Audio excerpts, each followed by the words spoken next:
good here? Okay. Joey, back at Money in Sport in 2018. How have you found it so far? It's been great. I mean, these guys always put together an incredible event. These guys are some of the best in the world at bringing the global sports community together and having important conversations that need to be had to continue innovating upon sports as a whole. So it's exciting to be back. I'm happy to be back and bring a couple of my good friends from the States as well, and it's been a great time. Not your first time. What is it particularly about this conference that maybe differentiates itself from a few of the others you've been to? It's tough to say. It's an enjoyable experience. It's a cool brand. It's a fun event. They really make it more than just about the technicalities of the conversation on stage or the in-depth conversations. There are, of course, incredible in-depth conversations, but they also give incredible opportunities for people to network with each other, for people to connect with other sports leaders from all over the world. And we have a lot of fun while we're here as well. And of course, we love coming down here to Australia and the culture and all the folks that are around. So it's been a great time. Last year was great. Happy to be back again, and we'll be here for a little bit. We're going down to Melbourne and to Sydney as well. The three of us for a little speaking tour. So it's been a ton of fun. Lovely. We'll see you here in 2019. I sure hope so. Yeah. Thank you very much. Thanks, Ron. Here with Metta World Peace. Metta, have you found the Money in Sport conference so far? I love the Money in Sports conference. I've been to a lot of other conferences. I've been to the Alibaba conference talking about e-commerce, and I've been to so many other conferences. And it's really cool to talk about sports, to talk about generating revenue. Money in Sports is great. You're keeping very busy yourself post-career. What are you working on at the moment, and what do you hope to gain here from the Money in Sport conference? Well, I think you want to gain relationships, networking, and how can you bring sports from here to America? How can you bring sports from America here and internationally? I think just the collaboration is why I'm here. Absolutely. And your first time in Australia, how are you finding Australia? Enjoying your time? It's great. Obviously when you go on YouTube and you type in Australia, you're going to hear about the animals. And I'm not a big animal fan in terms of animals that can harm me, but it's really humbling to be in a place where the animals are, sacred, and the animals are just roaming free, and animals are very, very important, to us, to humans, to the earth. And this is a really humbling place, probably one of the most humbling places from that fashion in the world. So I'm really, really excited to be here. Lovely. We hope to have you back in 2019. Will we see you here again at the Money in Sport conference? I definitely want to come back again.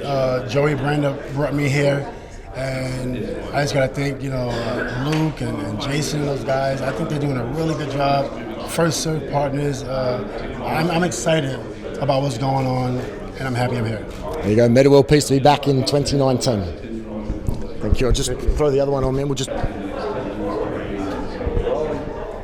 Here with 2010 NBA champion Metta World Peace in Brisbane, Australia. Metta, thanks for joining me. LeBron James and the LA Lakers has been obviously all the talking point of the 2018-19 season. What have you made of LeBron's start at the Lakers so far? I think LeBron is great. I've been watching LeBron since he was a 15-year-old boy coming into a gym as a 19-year-old Ron Artest with a 35-year-old Michael Jordan in the summer times working out with NBA players.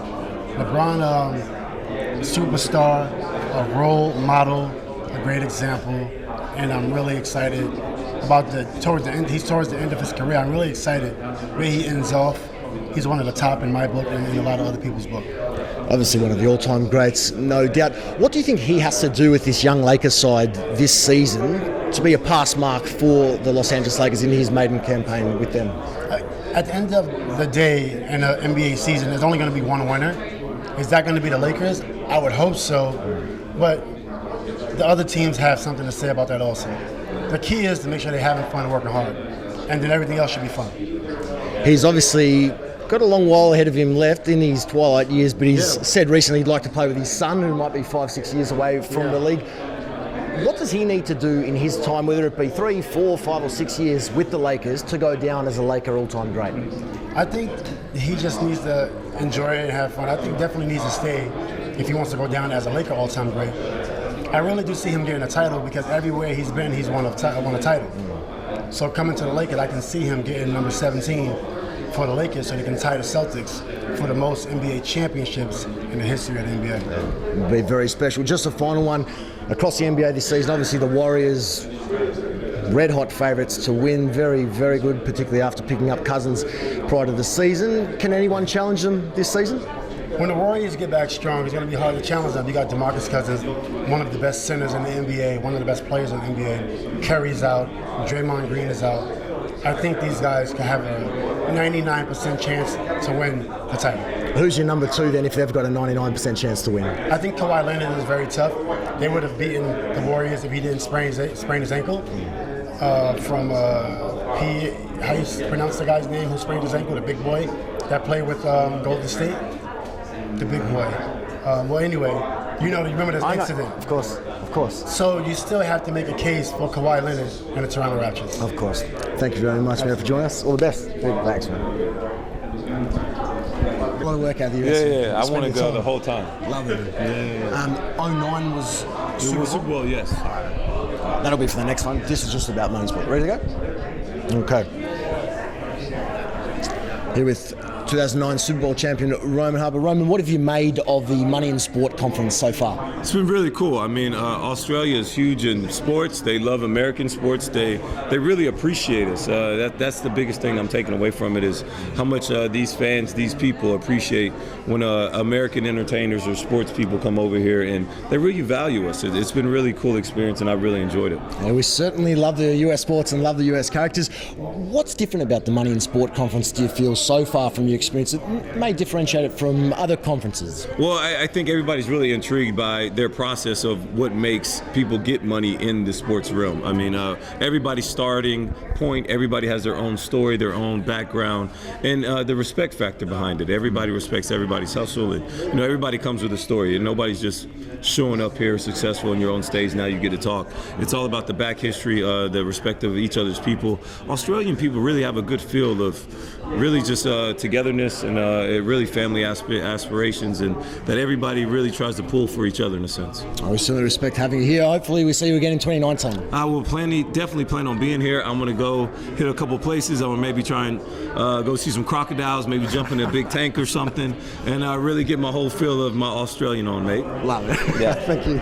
All right, we'll just throw this one on. Just 2 quick questions. Oh, you can talk to me about that, man. I'm good. Okay, here with 2009 Super Bowl champion Roman Harper.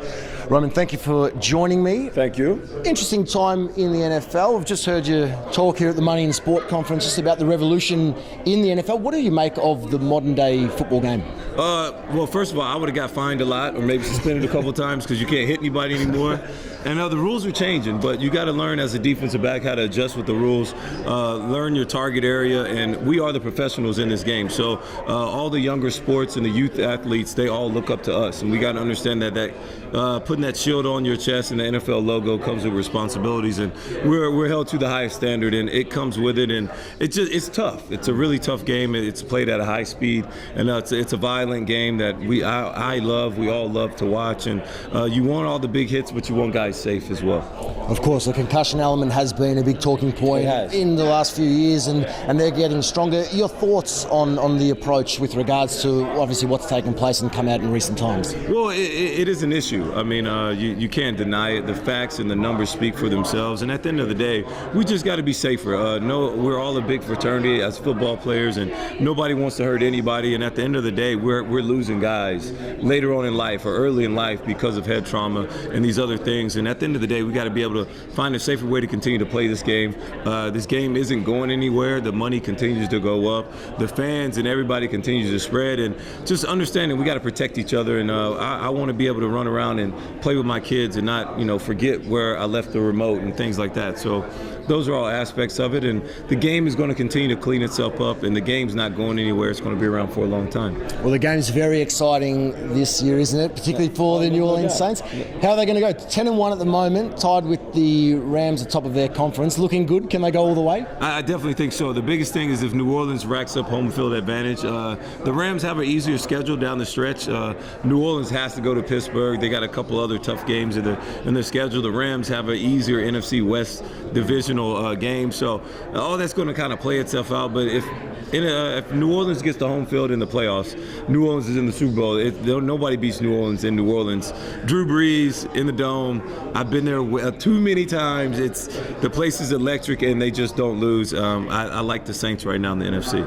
Last one, you have been there many times. Your best memory, I'm sure you're asked it many times, but your best memory from your career and what it meant to you? My best memory is definitely Super Bowl win. That and also going to the Pro Bowl, actually being in Hawaii with a Pro Bowl jersey. You know, your whole life you grow up wanting to be an NFL player, and you become an NFL player, and then you never imagine actually being a star or being of one of the elitist in the game, and I was that, and just accomplishing those things and being able to say I was a Super Bowl champion, I was a Pro Bowler, and I was one of the better teammates and one of the, really helped New Orleans turn everything around. It's very special to me, and those memories right there is what I take the most now that I'm not playing anymore.